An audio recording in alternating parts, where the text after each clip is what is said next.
Now, just for fun, if you were someone that was like, all right, Dre, I have $1 million lifestyle. I have a fabulously wealthy house. I have dolphins that sing to me in the morning and they like dance backwards.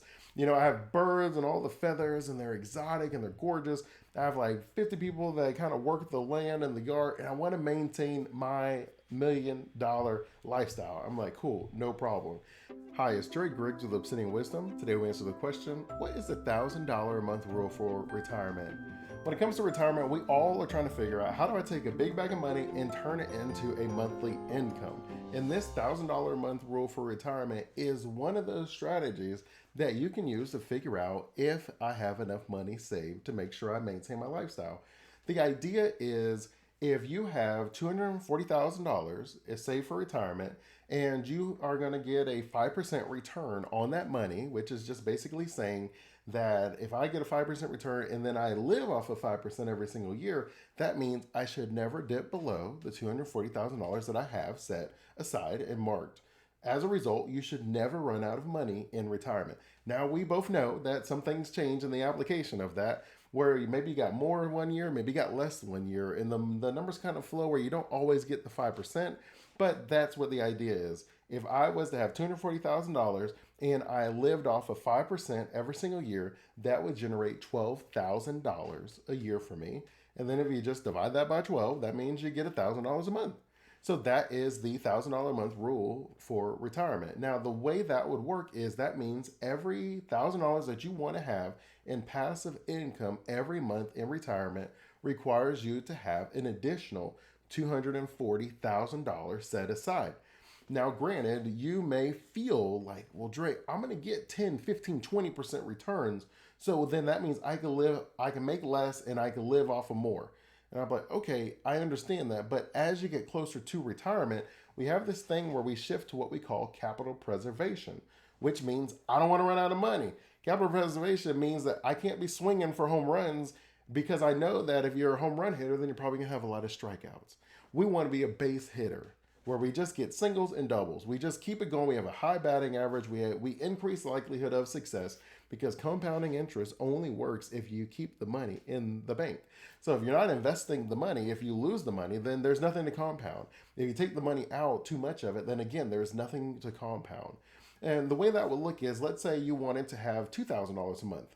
So if you wanted $2,000 a month and then you follow that same rule where I'm going to be able to get about a 5% return, and then as a result, that means every $240,000 that I need, that means I want $24,000 every single year to live off of, then that means that I would need $480,000 in my big bag of money, savings, investments, whatever account you have that set aside in. If I have $480,000 set aside and then I live off of 5% every single year and I make 5% every year, then I should be able to maintain that bag of money for my entire retirement living off of $2,000 a month. Now, for some of you, that may work because you're going to sit there and say, okay, if I have my Social Security and then I have, maybe like a pension, if that's possible. I mean, there's not as many companies doing it, but there are people with pensions. Then if I put that with this, I'll have all the money I need. For others of you, you may say, you know what, Drake, I'm going to get to that number kind of early, and then I'm going to be able to invest more aggressively. And so I'm still going to make 10%, 12%, 15% in my investments, but I'm just going to peel off the 5% to be able to pay my mortgage. Because if I have my mortgage being paid passively for my investments, that's going to free up so much of my cash flow, Dre.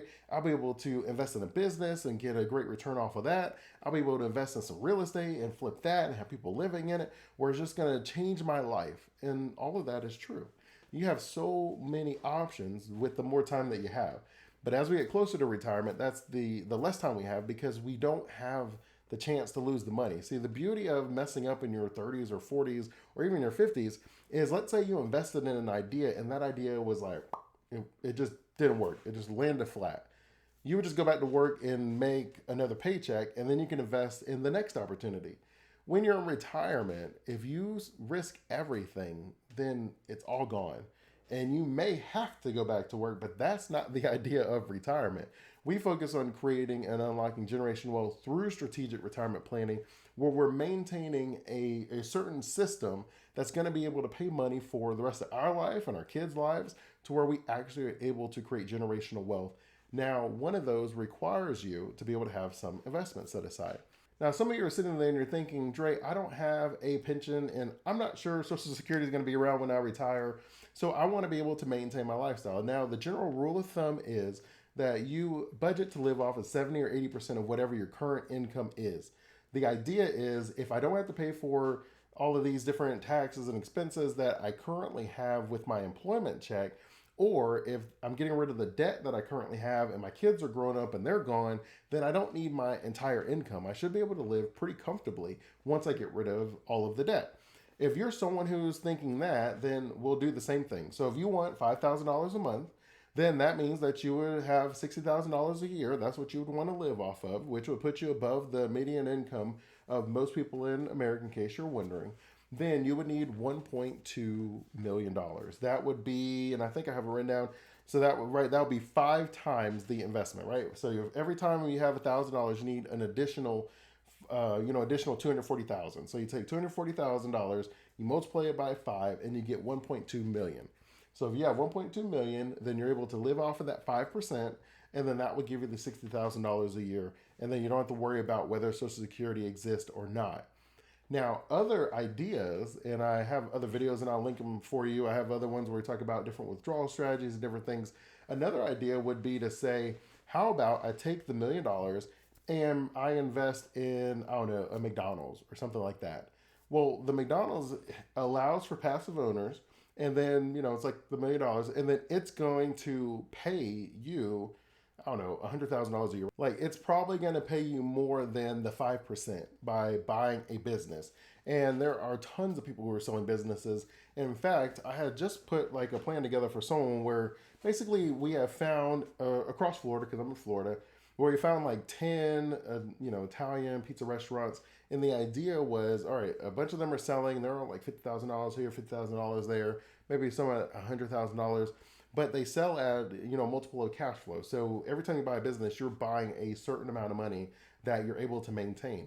Well, what would you do if you, pooled like 5 of them together and then you branded them with whatever your restaurant's name is, and then create synergies, and then you're able to increase certain orderings where you're able to save on some cost savings because you can lower the cost of goods by ordering a larger amount, and then you operate these 5 businesses through one general manager, and then that general manager kind of travels to the places and different things like that, and you have these 5 restaurants that now fund your retirement.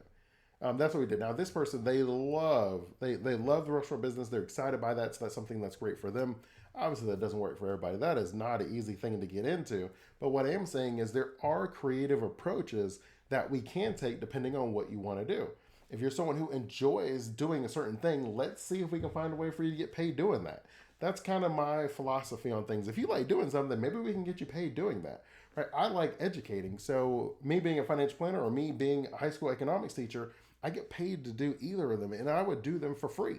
I love teaching. I just believe that most of us don't have the wisdom necessary to live the life that we want to live. And if someone could bring that awareness, open our eyes to the possibilities, that we will make so many different choices and life will be that much better. And so you do have, a variety of choices, but this is just, hey, let's keep it simple. If I'm going to invest in the stock market, I'm going to grow my money and I'm going to live off a set percentage every single month. How would I do that, Dre? That's how you would do that.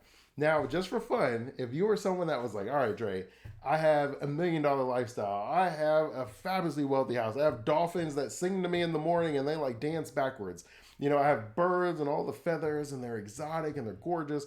I have like 50 people that kind of work the land and the yard, and I want to maintain my $1 million lifestyle. I'm like, cool, no problem. If we follow this same strategy, then you would need $24 million set aside. So $24 million or 100x, which is basically saying I'm going to get $100,000 a month or $1.2 million a year. So if you would just take that 240,000 and you would times it by 100. And so that would give you the $24 million. So if you have $24 million, you live off the 5%, you have that $1.2 million that you would be able to live on every single year. And as long as your investments generate at least a 5%, then you should be able to maintain that $24 million, pass it on to the future generational wealth, and you still have a $1 million lifestyle that you can enjoy all of the dolphins, all of the exotic birds, all the people on the lands and the trips, and all of that amazing stuff. Right, how does that sound? If you found value in this video, I simply ask for you to like and subscribe, turn on the notification bell so you can continue receiving sound strategic advice on how to unlock generational wealth through strategic retirement planning.